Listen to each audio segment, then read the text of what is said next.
সম্প্রীতির বাংলাদেশ, এই সম্প্রীতির বাংলাদেশ এইভাবে আমরা এই দেশে শত শত বছর ধরে হিন্দু, মুসলমান, বৌদ্ধ, খ্রিস্টান, পাহাড়ি, বাঙালি, উপজাতি সবাই মিলে আমরা অত্যন্ত শান্তিতে সম্প্রীতির সাথে বসবাস করে যাচ্ছি।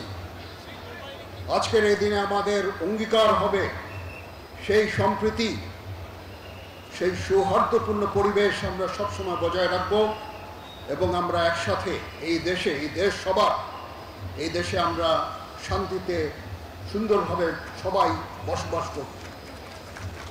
এখানে কোনো ভেদাভেদ থাকবে না, কোনো ধর্ম, জাতি, বর্ণ, গোত্রের মধ্যে কোনো ভেদাভেদ থাকবে না। এই দেশ সবার, এই দেশের সবাই আমরা এই দেশের নাগরিক। এই দেশের প্রতিটা অধিকার, আমাদের সবার সমান অধিকার এই দেশের উপরে আছে এবং সেভাবেই আমরা আমাদের সামনের সোনালী দিনগুলো দেখতে চাই। আমাদের সশস্ত্র বাহিনী, এখানে নৌবাহিনী প্রধান আছেন, বিমান বাহিনী প্রধান আছেন, এখানে স্থানীয় জিওসি 9 পদের ডিভিশন আছেন। আমরা সবাই মিলে আমরা সবসময় আপনাদের পাশে থাকব।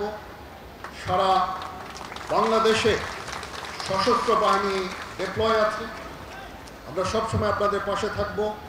আমরা এক হয়ে আপনাদের সাথে কাজ করে যাব। আপনারা নিশ্চিন্তে দেশে বসবাস করবেন। আপনাদের যত ধর্মীয় পরব আপনারা উদযাপন করবেন, আনন্দ উদযাপন করবেন। আমরা একসাথে এই আনন্দ ভাগাভাগি করে নিব। আজকে এই জন্মাষ্টমীতে ভগবান শ্রীকৃষ্ণের যে আদর্শ, সেই আদর্শ এই স্থান থেকে সব জায়গায় ছড়িয়ে পড়ুক এবং এই আদর্শের ভিত্তিতেই আমরা সুন্দরভাবে এই দেশে এবং একসাথে আমরা বাস করব। অনেকক্ষণ ধরে আমরা কথা বলছি, একই কথা বারবার আমি বলতে চাচ্ছি না। আমি জানি আপনারা অধীর আগ্রহে অপেক্ষা করছেন, একটা সুন্দর মিছিল হবে। আমি এই মিছিলে আপনাদের সবাইকে অংশগ্রহণ করার জন্য অনুপ্রাণিত করছি। আপনারা সবাই আনন্দ উৎসব করবেন এই ঢাকা শহরে।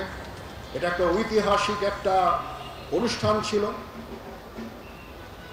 19 শতকে এবং 20 শতকে এটা সবসময় হতো, তারপর এক সময় বন্ধ হয়ে গিয়েছিল, আবার শুরু হয়েছে। আমি আশা করি এবং ইনশাল্লাহ এই উৎসব সবসময় জারি থাকবে, এই মিছিল সবসময় জারি থাকবে। আমাদের পক্ষ থেকে যত ধরনের সাহায্য সহযোগিতা আপনারা চান, ইনশাল্লাহ আমরা সেই সমস্ত সাহায্য সহযোগিতা আমরা আপনাদেরকে দিব। এখানে প্রিন্ট এবং ইলেকট্রনিক মিডিয়ার ভাই বোনেরা আছেন, তো ওনারা অনেক কষ্ট করে আমাদের এই সমস্ত সম্পূর্ণ প্রোগ্রামটা কভার করছেন। ওনাদের প্রতিও কৃতজ্ঞতা। ওনাদের মাধ্যমে সারা বাংলাদেশে এই অনুষ্ঠানটা সুন্দরভাবে ছড়িয়ে পড়ছে। তো ওনাদেরকেও আমি আন্তরিক ধন্যবাদ জানাচ্ছি। অনেক কষ্ট করে ওনারা এই প্রোগ্রামটা কভার করছেন। সবাই ভালো থাকবেন। এটা আমার অনেক পুরনো জায়গা, এই আজিমপুর পলাশে, এখানে আমি আমার ছোট থেকে বড় হয়েছি। তো এটা আমার অনেক স্মৃতি বিজড়িত জায়গা। আপনারা সবাই ভালো থাকবেন। আপনাদের সর্বাঙ্গীন মঙ্গল কামনা করে আমার বক্তব্য শেষ করছি। সবাই ভালো থাকবেন।